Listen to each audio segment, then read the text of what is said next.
With each player rack device that I explore and make music with, I continue to learn and reinforce a truth along the way, which is that players work their best for me when they're not cheat codes making music for you, but rather rack devices that invite the kind of exploration, experimentation, happy accidents, and musical adventure that I love about everything else inside the Reason rack.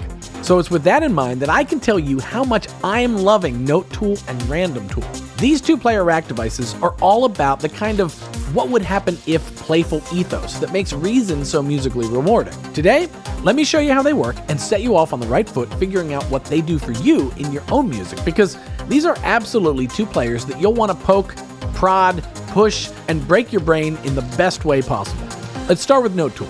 What I love about these two players is that what they do is pretty simple on the surface. Note Tool is simply a device that filters out notes on one side of its front panel and then modifies notes on the other side of the panel. Let's look at the filter section first. We can take our full incoming MIDI range of notes and restrict it to only allow the notes falling within a certain range to pass through to our instrument. So if I play within that range on my keyboard, everything behaves as if note filter wasn't in the chain at all. You can see the blue notes in the note monitor window registering the pitch, along with their velocity represented by the height. If I go outside of the filter range, you'll see that the notes show up red and that we hear nothing. So I've established one section of the keyboard that's fair play, and I'm blocking out all the other notes. In its default configuration, the notes that are allowed through the filter then pass through to the adjust section, where I can alter them. I can offset the pitch to transpose it up or down, or I could choose to take all the notes that pass through my filter and restrict them to a fixed pitch. Let me show you one example of this fixed pitch in action. We'll make a super quick 808 bassline patch using the technique I learned from Keywayne. It's just the dirty South sub patch from Subtractor with a Scream 4 underneath to add some harmonic saturation. But 808s like this can often benefit from layering a kick drum on top to put some transient attack in front of the 808 booming sustain. I'll select my two devices, right-click, and choose Combine to put them in a combinator where I can drag in a drum machine like Kong to utilize its synth kick drum to design a transient sound. There's just one problem. If I play a C1, I get my 808 boom and my kick transient. But any other note, I get the rest of the Kong drum kit. The solution lies in Note Tool. Here, I don't need to filter out my notes at all, so I could turn off the pitch filter entirely. Over on the adjustment side, I'll set my pitch adjust to fixed and choose C1 as my note. Now, my 808 boom plays any pitch I want, but each time it triggers my transient on Kong's first pad only.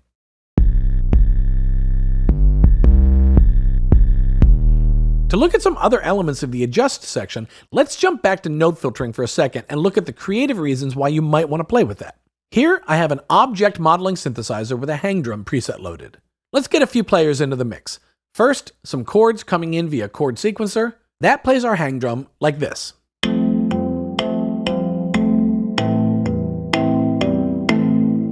If I put a dual arpeggio player underneath that, my chords become arpeggiated note sequences. I'll reset dual arpeggio to its default movement, which cycles through each of the notes of my chord.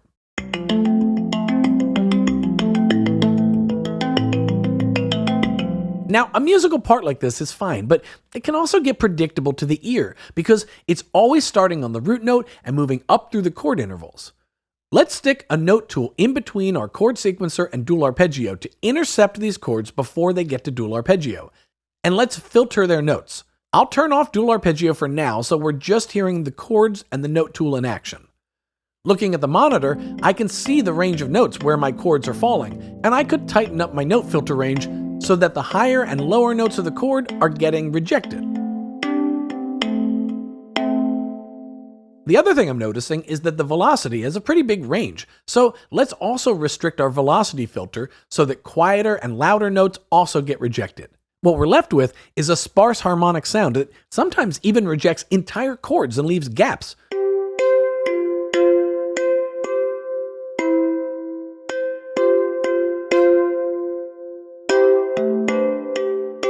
Which is a feature, not a bug, because it adds space to the previously unrelenting chord sequencer progression. As the notes pass through into the adjust section, we could choose to modify them. I'll move them up one octave, and I'll alter their velocity too. I have two of the same adjustment types that we saw on pitch. I could either offset its velocity, or I could set it to a fixed velocity, which beat programmers who love to lock drums into a maximum 127 velocities will love. In this case, I'm going to scale down to 78% of the incoming note's original velocity. What we get now is a really sparse and twinkly set of 1 octave higher, single, double, and rarely triple note chords.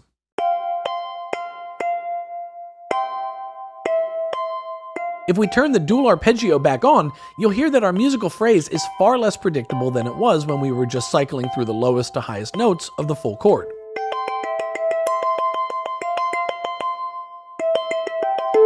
There is one element of the new arpeggio that I'd like to improve though. When the filtering of our chords results in just a single note, it causes the arpeggiator to repeat that one over and over. That's not necessarily a bad thing, but the longer sustained chords of my progression can mean a lot of that single note repetition. You see what I mean? So what I can do is activate the note length in our adjust section and set it to lock our notes to a maximum length of 1/8 note. That will mean that chord lengths like these will get cut in half, which results in less cycles of the arpeggio. If I wanted to touch more, I could try something a little longer, but still shorter than it was.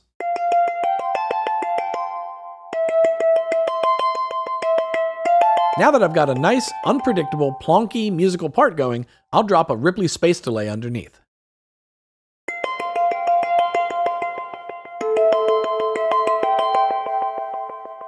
Moving forward from here, I'll bring in another polytone patch to the rack, and we'll load the same chord sequencer preset above it, but we'll modify it for more sustained chords in the progression. I'll add a note tool beneath chord sequencer, and this time, let's not filter out notes based on the pitch, but instead, I'll choose to restrict the polyphony to just 3 notes in my chord. Like other types of adjustments, I can choose how that polyphony gets restricted.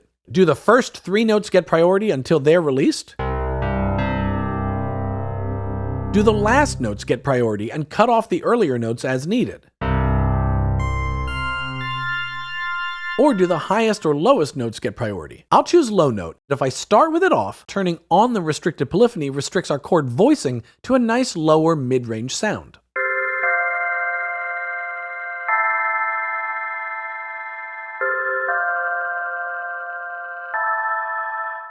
I can also activate the velocity adjustments, and instead of scaling, offsetting, or fixing the velocity, I could reshape the velocity curve itself so that I have a lower maximum, a lower minimum, and the transition from lowest to highest velocities has a more logarithmic curve to it.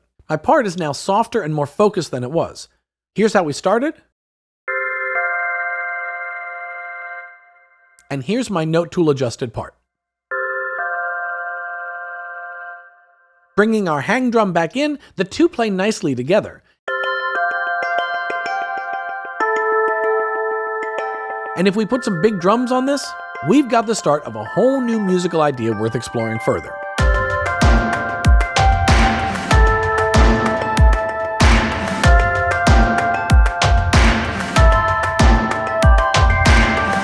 So by now, you're starting to get the hang of it. We filter out notes and reject them based on their pitch, their velocity, and sometimes their polyphony.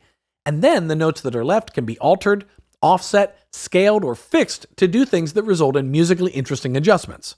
But now, what happens to those notes that we rejected? Well, what if I told you that the notes weren't rejected, they were just redirected? And if they're redirected, then we can choose where they're redirected to. Check this out. I've got this aggressive combinator preset called Absolutely Massive, and it sounds like this. I'll drop a pattern mutator patch on top to give us a squelchy pattern.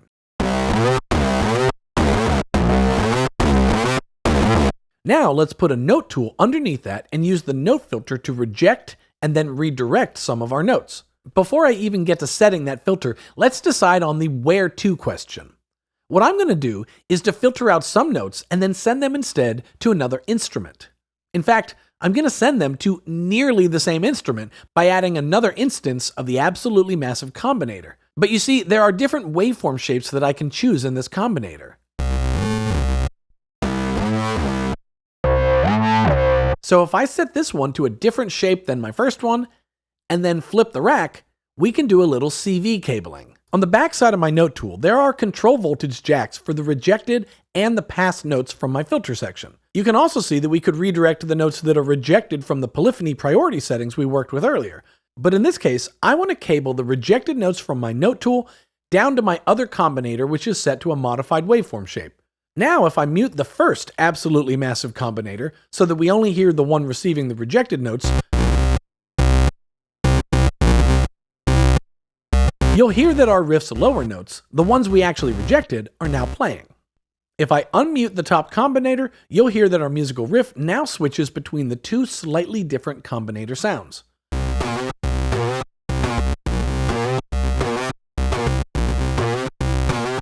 I'll pan them apart to enhance the separation.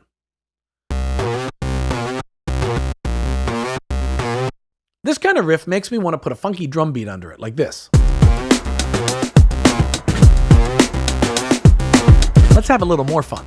Since the notes of my pattern are now separated into two instruments, I can alter the notes differently as well. So for example, let's right-click and edit the automation so that our non-redirected notes, the ones that play our first combinator, get a minimum note length of 1/4 note, which will lengthen them beyond what Pattern Mutator is already programmed to play. With that one change and an added drum break to enhance the vibe, our riff really opens up.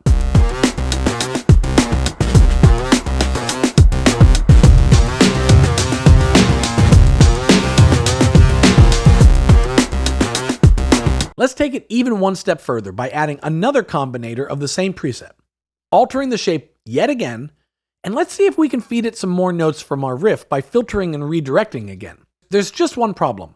Our note tool control voltage is feeding into our second combinator's CV inputs on the back, but plugging directly into the instrument bypasses the chance for using any players above it. Fortunately, Note Tool has its own CV and gate inputs so that we can actually change our routing and move our CV cables so that our first note tool is feeding our second one, and then we'll cable another set of rejected notes from our second note tool down to the third combinator, giving us a daisy-chained note filter waterfall kind of routing where the notes get filtered from the first pattern mutator and then redirected to the second note tool, but then we can filter some more of those and send that selection to the third combinator. And all of the combinators are similar yet slightly different due to their waveform shape. By the time the filtered notes make it to the third combinator, it's really only playing this. Together with the second one, we get a little sporadic bass note interplay.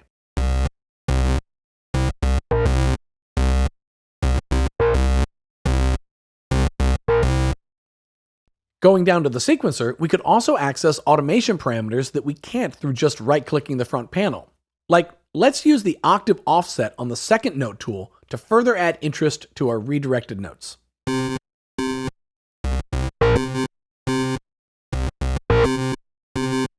And since the first two were panned left and right, let's automate this third one to go back and forth. And let's put a Ripley space delay beneath the third one, reset it to a basic 3/16 delay, and then automate the bypass, so at that moment when the drums open up to a bigger beat and the quarter notes lengthen on our first combinator, this one will also get a little looser and more busy with what it's doing.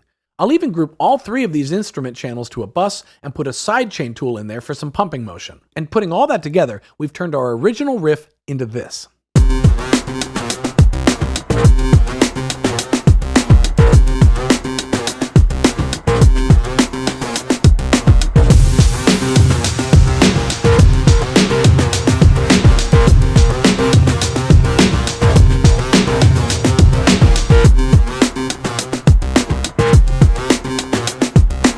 Yeah.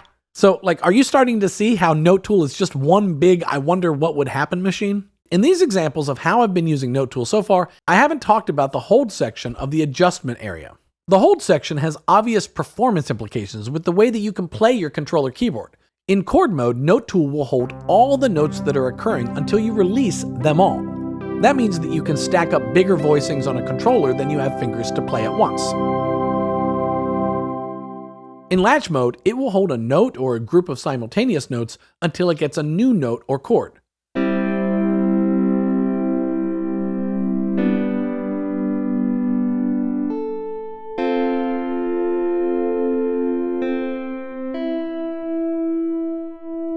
This one can be useful if you wanted to use it in conjunction with the pitch filter section and in Note Tool's split mode, so that the qualifying lower pitches move over to the adjust section where they latch, while the higher pitches aren't rejected, but rather redirected down to our instrument directly.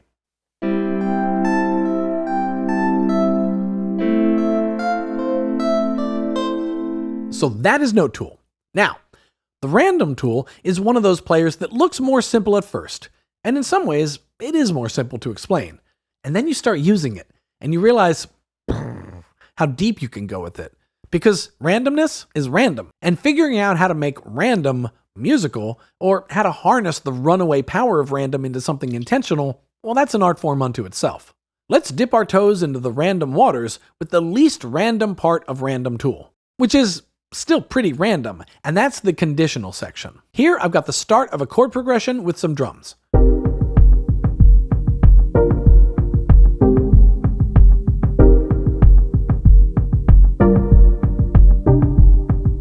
If I double click this MIDI clip, I'm going to right click and choose Chop to eighth notes to make it pulse more. And I'll select each chord and make it a velocity ramp for a more dynamic pulse.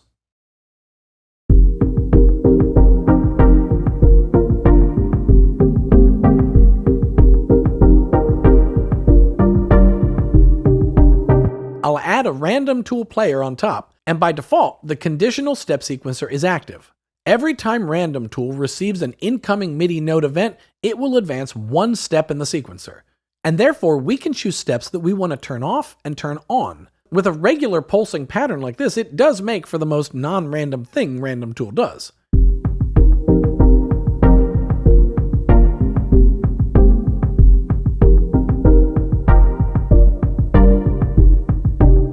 Eight steps in our sequence and chord mode activated means that our pattern loops evenly in our 4/4 musical bar. But if we just change the steps to anything less evenly divided, our conditional step sequence pattern now cycles through the bars more randomly to our ear.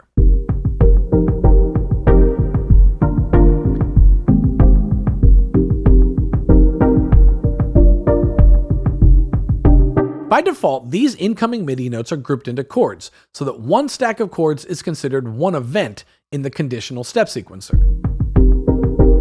If we disable chord mode, then each note of the chord is its own incoming event. That means that a triad chord with 3 notes will advance this step sequencer 3 steps, and only one of those notes in the chord will drop out at a time if we disable steps, which makes the chord voicing thin out to fewer notes.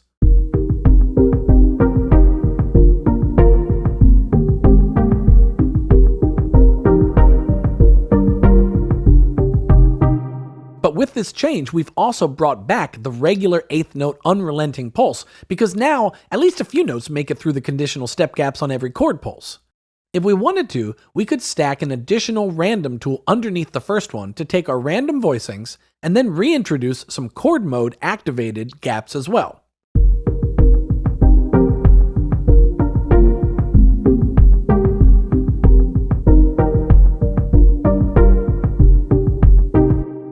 And if I wanted to take this one step further, I could drag another polytone into the rack, cable the 2 outputs into a gain tool running in mix mode for a 2-channel mixer, and then cable the control voltage outputs from the second Random Tool's output to the second polytone.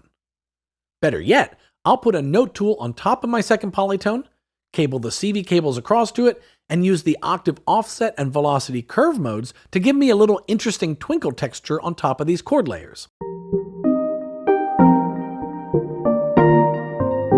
With just a few settings on Random Tool and a little bit of CV cabling, this idea has already spun off into a whole song direction for me. I don't even know if you can handle it. I don't even know if you can handle it. All I know is you can have it. I don't even know if you can handle it. All I know is you can have it. Hopefully, you're starting to see how these players can start interacting and working together in really musical ways, but also really experimental ways. The other modes on Random Tool are quicker to explain because they all specialize in one type of random task. Moving left to right, probability is the next section, and it does pretty much what you're probably assuming.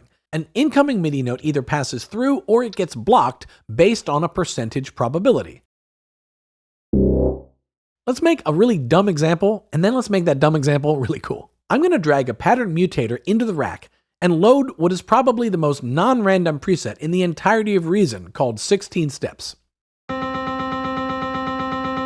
Beneath it, we'll turn off conditional, turn on probability, and now you'll hear that our 16 repeating notes will now flip a coin every time and either go through or get blocked. And if we up the probability, we'll be more likely to hear a note. Around now, you might be asking yourself, Ryan, what do I do with a repeated note that just randomly occurs? Well, the answer is probably a lot of things, but one thing I immediately thought of was ghost notes and swing jazz drum variations. Check this out. I'll create a MIDI clip for this Reason Drum Kit's brushes preset and program a kick and snare on specific beats that I want. But that's not how jazz drummers play. They're constantly adding these little swung ride cymbal and snare ghost note flourishes to those basic hits. So watch. Using that pattern mutator that we had, I'm going to drag a MIDI out device over the ID8 piano to replace it. This is now just a silent dummy device because our players need to live atop an instrument. On the backside, I'm going to drag a CV cable from the gate out of the random tool to the snare drum trigger input on Reason drum kits. Then on the front of pattern mutator and random tool, I'm going to teach it to play jazz. We'll turn the shuffle to 58%, turn off any incoming MIDI since we don't need it, and on random tool, we'll use that probability that we already had, but also activate the random velocity section. And instead of randomly offsetting the incoming velocity, let's randomly vary it between a range of light brush strokes, say 20 to about 50. Now if we run our pattern mutator, you'll hear that it's peppering in all these classic snare ghost notes. Let's do the same thing for the ride cymbal. We'll drag in a MIDI out device as a dummy, put a pattern mutator and random tool atop it, and we'll copy and paste the exact same pattern mutator settings over from our snare trigger. And on random tool, we're going to do the exact same thing too, but we'll up the probability a bit higher, as well as the velocity range. And then we just cable up our random tool to play the ride cymbal on our brush kit. The result is now a totally hip jazz cat drummer filling in behind my guitar playing.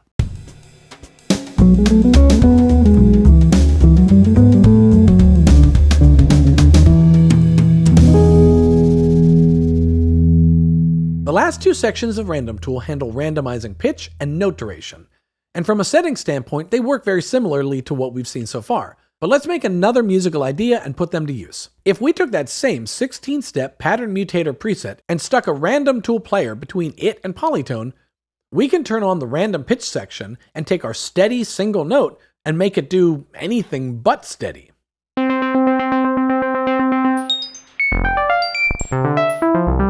Now our incoming notes are getting changed between any random note between the lowest MIDI note possible and the highest MIDI note possible. We can tighten up that range so that it's still random, but it's at least in a workable range. We could also decide on the probability of this randomization happening. So if we pull the probability down to 25%, you'll hear that many of our original steady notes make it through, and occasionally they get randomized to a different pitch that's within our range. And since the controls are very similar, let's jump over and consider the same type of randomization on the note length. We can alter the length of the note to a fixed value, or we could choose a range. Right now, our pattern is playing 16th notes, so let's introduce a little staccato variation where sometimes it'll be an even shorter note blip. And let's randomize the velocity too, this time offsetting it based on the incoming note velocity so that it goes plus or minus 79. And we'll say that's going to happen 57% of the time. You can see now that I've chosen different probabilities for these three randomizations. If instead I wanted to synchronize the possibilities so that they all fire off at the same time, I could click Sync Chance. And you'll see that adjusting any one of these now changes them all. But I actually want differing probabilities, so I'll keep that off. So far, we have a note pattern that is randomizing its pitch a little bit, randomizing its velocity a little more, and randomizing its note length 100% of the time, but within a relatively tight note duration range.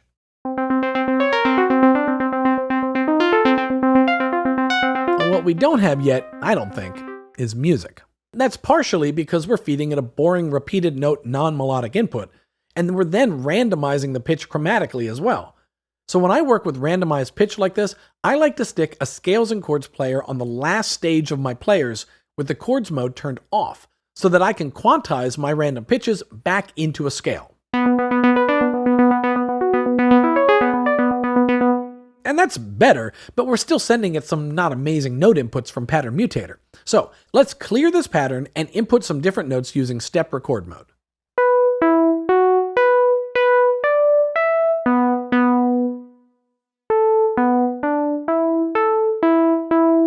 With random tool off, we now have at least a more musical sequence.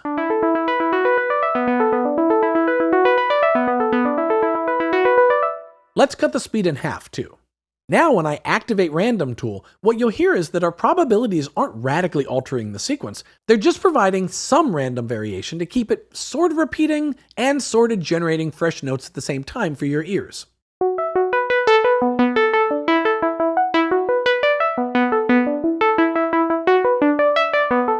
Ripley space delay will do its magic too.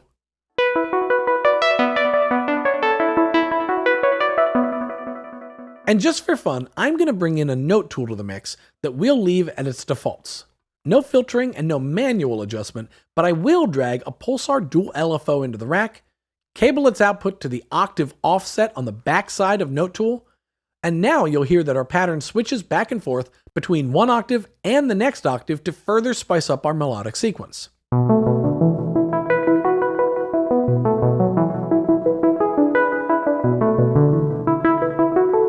If we put some piano chords underneath,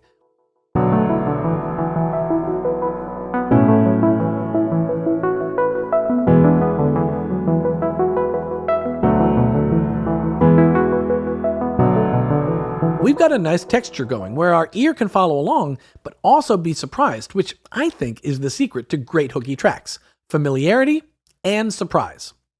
Let's put some drums on this.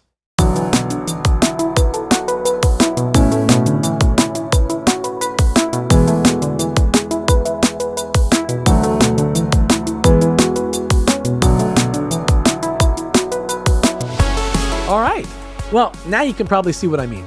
It takes a lot to explain a couple of seemingly simple sets of experimental tools, and you probably also realize that the ideas that I tried out in this video, it's like 0.0002% of the things you could try doing yourself. And so I hope you do exactly that, because there's a lot of options that we didn't try today, and there is a world of control voltage on the back side of these devices that is just begging for you to expand what you think might be possible.